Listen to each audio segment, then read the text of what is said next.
I want to call on Senator Michael Jr. for a presentation. I can have my assembly mates come on up with me. We did this together.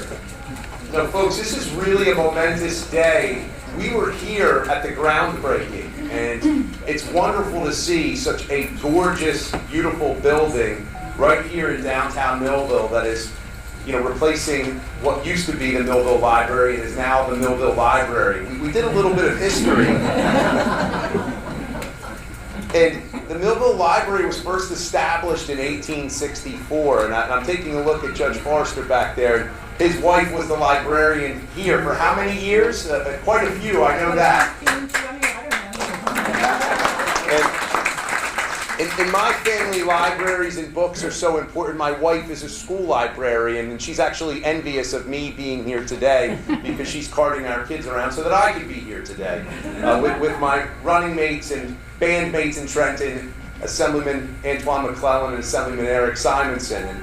And to see this come to fruition, the modern library isn't what the libraries of old used to be. Obviously, there's still books here, and there's media available here, but they're community centers of sorts. They've evolved into something that isn't what the traditional library is, even though that they have every single traditional thing that libraries have, such as books and librarians. And by the way, I hear that kids don't really understand the Dewey Decimal System anymore, which is bothersome to me, and I'm sure it's bothersome to anybody that's a librarian like my wife. But this is just great to see. And look, one of the things I will touch upon is that libraries are centers for learning. And there was a movement, actually, that we would do away with libraries because there was a belief that all of the information that people need is available on their phones, which is totally false, by the way. And they need to know how to navigate a library. And look, in Cumberland County, we look at the statistics. There's still a literacy issue right here in Cumberland County. And we have to be intellectually honest about how we are going to take care of those issues. And this library, not only being a community center, being more expanded, more beautiful, it's going to go a long way to taking care of the literacy problem that we still have here in Cumberland County. So myself, Eric Simonson, and Antoine McClellan would like to make a presentation of a joint legislative resolution commemorating this grand opening of the Millville Public Library in its new expanded form. I don't know who we're going to give that to, but if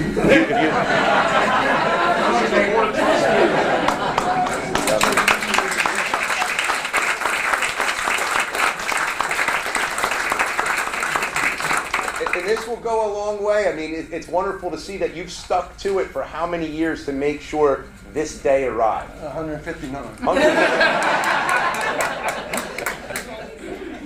So congratulations. Thank you. And kudos to the city of Millville. Great job, folks. I know it took a village to make this happen. God bless you all. Thank you.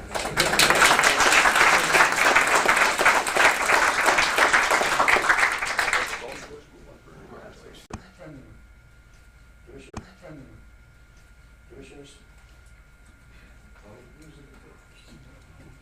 Sir? Everything he said. It's probably easier. 160 years. It's amazing. It's only just a couple years older than me. But I've worked in Millville for 25 years, and I know what this building used to look like, and I'm amazed to see what it looks like today. To Manners and Marigis, their designs, to the authority for their building and other construction, thank you very much for your assistance as well. It's a pleasure to see that literacy is being taken seriously again. It hasn't been for some time, like the senator said. What happens is that they thought that libraries don't exist anymore, and the phone, which I cannot stand, especially when anybody has grandchildren. It's horrible. That's all they can do is put their face in the phone, and they expect everything to be true. And we all know that if it's on the internet, it's true. But more importantly, books, there's something about paper. When you turn a page, there's something wholesome about it. It's something about just nostalgia. He's got a big expense account. Very good, sir, very much. Very good, sir, very much. Congratulations on the new building, and may everybody please enjoy it immensely.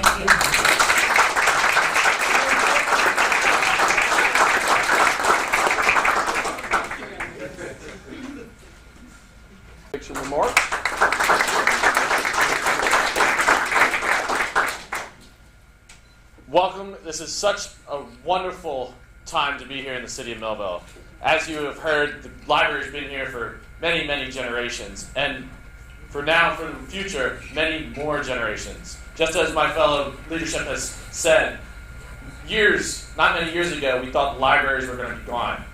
And it's so proud to have the Millville Public Library be here in 2024 and be here next year and for many more years to come here for the city of Millville. I'm so proud to be here today and to share this wonderful experience with you all here in the city of Millville. This is moving the library into the 21st century and beyond. It's not just books anymore, it's multimedia faceted. And as you walk around this wonderful building and look at how the library has evolved into 2024, it is truly amazing what the Millville Public Library has become. I want to thank you all for being here. I want to thank the state for being here, county commissioners. I appreciate all that the state of New Jersey has done for Millville and the Millville Public Library. Thank you and all have a wonderful day.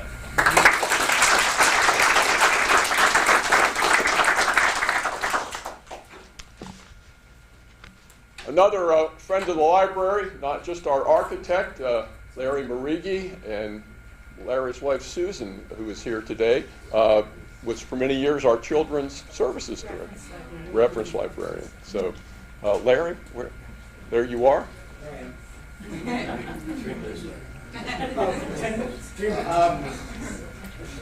Good morning. When Ethan asked me to say a few words about the history of the project, I said, how long do you want me to speak? He said 10 minutes. I said 5. I think it clocks in at 3. So these are kind of personal remarks. So anyhow, I'll start. 3 directors and 13 years ago, I met with Kim Ayers and Irene Proselli, the library's former director, to discuss the expansion of the Millville Public Library. It was August 8th, 2011. As you can imagine, their first priorities were to address the need for more space, the need to adapt to changing technologies, and the need for specific types of spaces, including seminar rooms, a classroom, a teen center, and what do you do about our leaking roof? I reminded them that a leaking roof was not a program issue, that it couldn't be addressed. Programs itemize the functional needs of a project, but complementing the programmatic needs are the library board's aspirations. A desire to address the lack of internet access at that time for so many people in the community this library serves.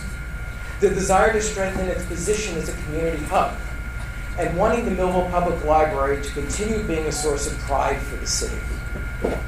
As architects, we oftentimes come to a project blind, maybe not knowing much about a client, be it a school district, a business, a library. But for me, the Millville Public Library was different. My relationship with the library dates to the mid-'70s. Please don't do the math. Susie, my wife, was a reference librarian for many years under Nancy Forrester, and my father-in-law, Henry Kaufman, served on the board.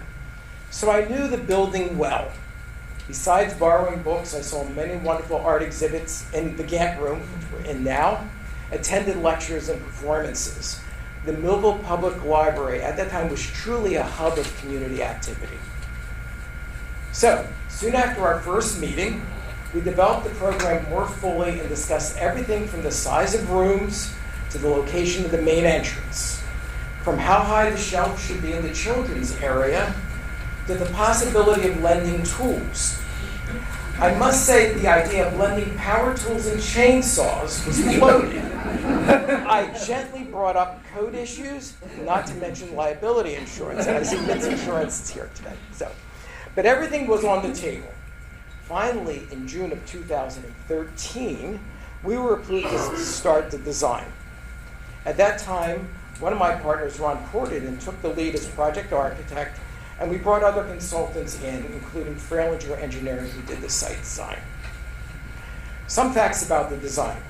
The library you see today is approximately double the size from the original 9,500 square feet to 20,000 square feet on this main level. There is over 3,000 square feet of glass in the windows, which is nice since Millville is known for glass. And I really do like the view. Besides expanded stacks, computer and children's areas, there are multiple seminar rooms, a computer room, expanded offices, a high school equivalency classroom, and a dedicated children's activity room. And we should not leave out a legal basement or two proper means of egress. For those who were here before, they know about the basement. So, in the 9 years between our start of design in June of 2013 and going out to bid in April of 2022, the design did not change that much. Yes, we planned for a classroom in the basement that was value engineered out, which is a polite way of saying it was too expensive. And we moved things around, including a great suggestion by then director Susan DeTavio to enlarge the opening in the wall between the original library and the new addition. Things changed and things stayed the same. The one major change was the cost of construction. The constants were Ethan Aronoff and Courtney Reese. And I should say the entire board for their shared vision for the library. And I want to commend the improvement authority, the construction managers on the project who helped it run smoothly and over construction, and their subcontractors who constructed a building we are all proud of. In conclusion, what is satisfying to me personally, besides seeing the building completed after so many years, is seeing how it's being used and how it is already evolving to meet the needs of the community. A few weeks ago, I saw a woman with a stroller in the library and thought how easy it was for her to enter the building since it had a ramp and automatic doors. Young adults were in the teen room. They were playing games on computers and building Lego models. They didn't need to be too quiet since the room had a door. And I thought back to my first meeting in 2011, 13 years ago. When touring the building, I saw an adult working with a young person in the basement near the furnace. The adult was teaching the young person to read. I asked, why were they in the basement? The answer was there's no place for them to meet. Now there is a place. Thank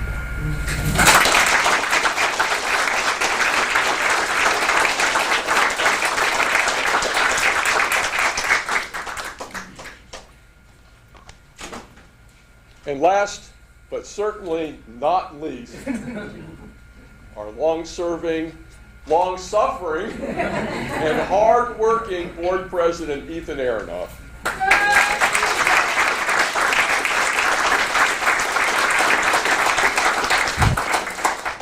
Well, Larry forgot something. And I blame Susan.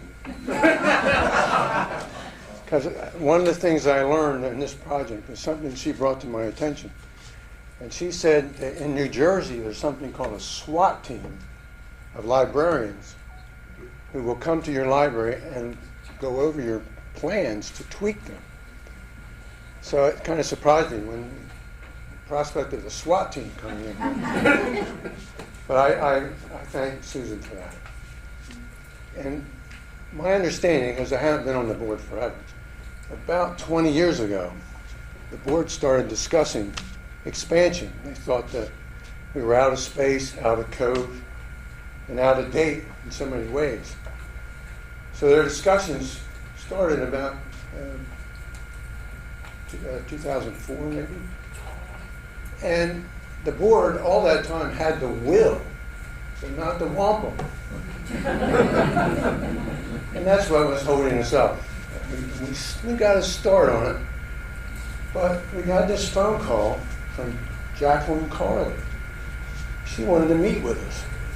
Well, of course. We met with Jacqueline, two children, I think one's here. And then Susan was there, and Bill Fenton. So that's when things really got started.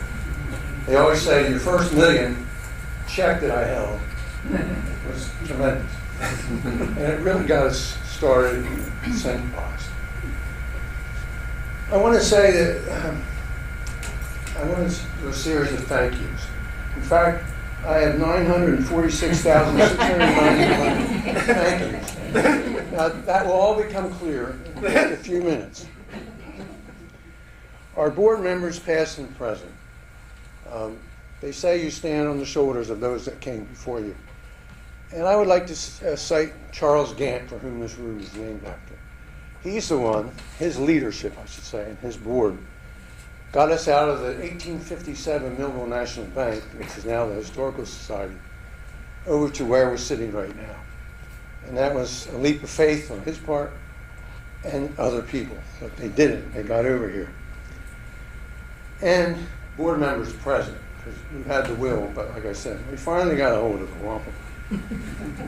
Our city commission, I want to thank them, because they provide us with our operating expenses each year. And I'm missing one here already. I forgot. Our staff is phenomenal. The last 4 years have been a mess between COVID and supply chains, all sorts of things. And the funniest one was when they were doing the construction, getting ready for the slab which the car wing sits on.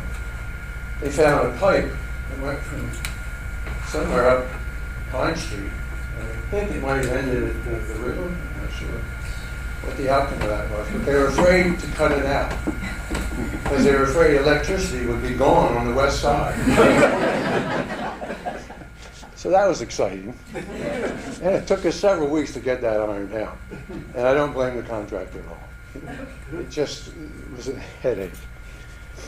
But I want to thank the staff because they did an amazing job. When you imagine they moved thousands of books onto hundreds of shelves, sometimes twice, because the way the construction went. And they did a good job. And Courtney Reese is a tremendous library director.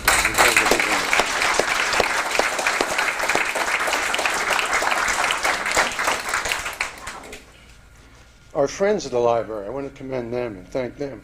Our patrons, card holders, and other users. Our donors over the years to the endowment fund, which is one area, and I believe that was started by Charles Gant. And in general, through memorials, and to those giving specifically for our projects, with gifts ranging from $5 to $1 million. And we covered the architect. We worked very well with them. Oban was terrific. Names have already been mentioned. I'm trying to speed this along before my wife gives me the hook. She threatened me already. Utility companies, they were a little slow, but we finally got them moving. And our project managers, we could not have done, well, we could have done it, but it might have been a mess. Might have been a hole in the roof or something. But they were terrific, along with the contractor and the architect. And last but not least, the 946,691 statewide yes votes that came in for the 2017 referendum that brought us the library construction bond that matched our $3.2 million. That was a big deal. I'm hoping, perhaps assuming, which I should never do, that a lot of you voted for that. Thank you for that. Oh, and one more, Barbara, also known as Mrs. Aronoff. And that, as I understand it, that was my goal. It's nice to see all of you.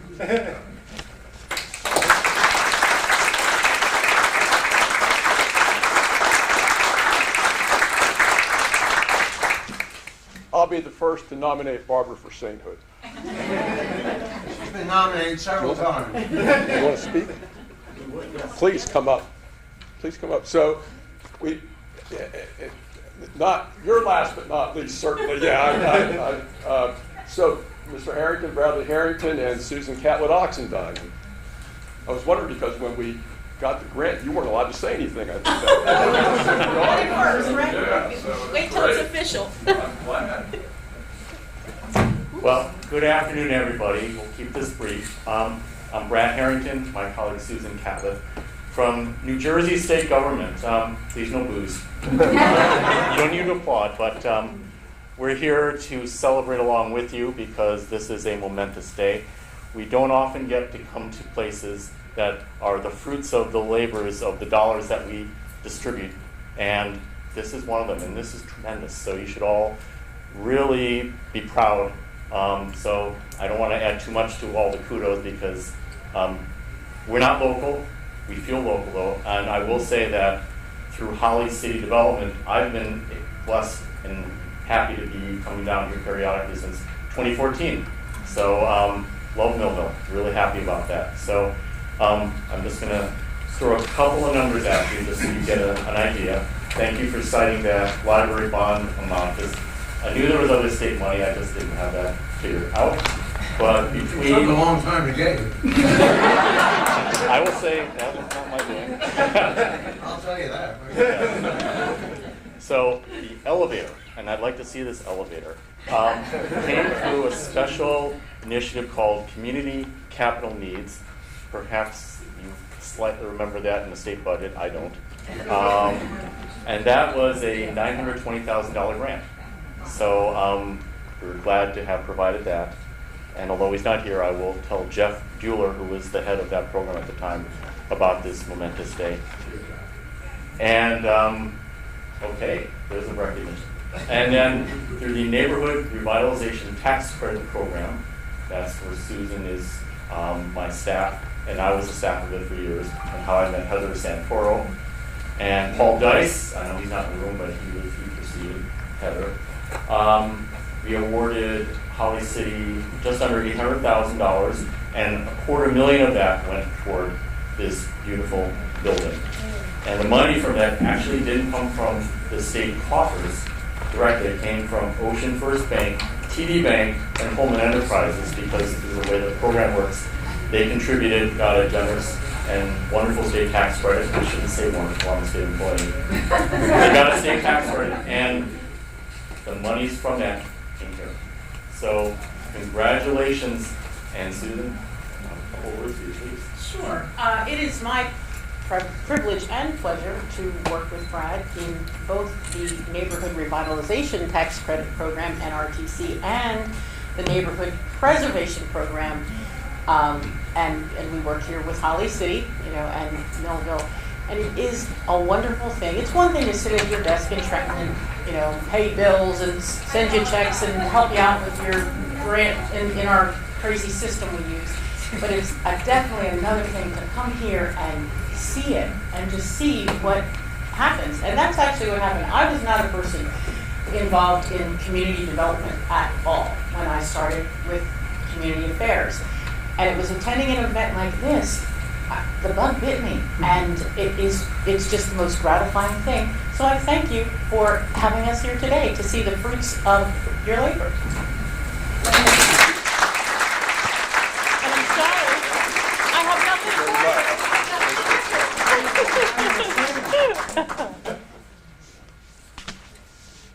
So this project just says, is a testament to how partnerships can work at so many different levels. We really think the involvement of the city, the state, Holly City Development Corporation, architect, contractors, it's just been this kind of a group effort, and that's why we're here where we are today. Well, that concludes the program this morning. John, you want to add something? Uh-oh. 25 words or less. That's 26. Okay. I just want to provide a quotation from Walter Cronkite. Not everybody, you don't remember Walter Cronkite. But anyway, Walter said at one time, whatever the cost of our libraries, the price is cheap compared to that of an ignorant nation. And also a quote from Walter Cronkite, and that's the way it is.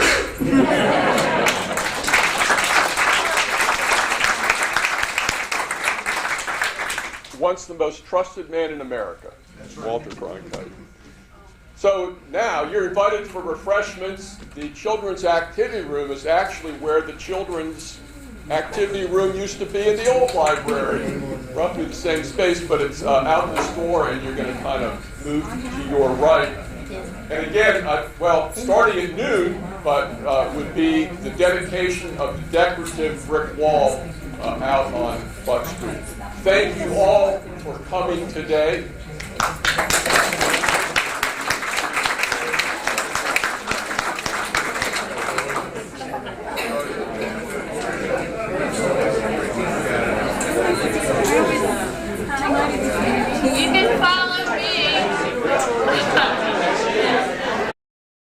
This has been a QBC television production, in association with our partners and sponsors. QBC broadcasts on Comcast Cable Channel 22, and live streams its programming on Facebook and YouTube.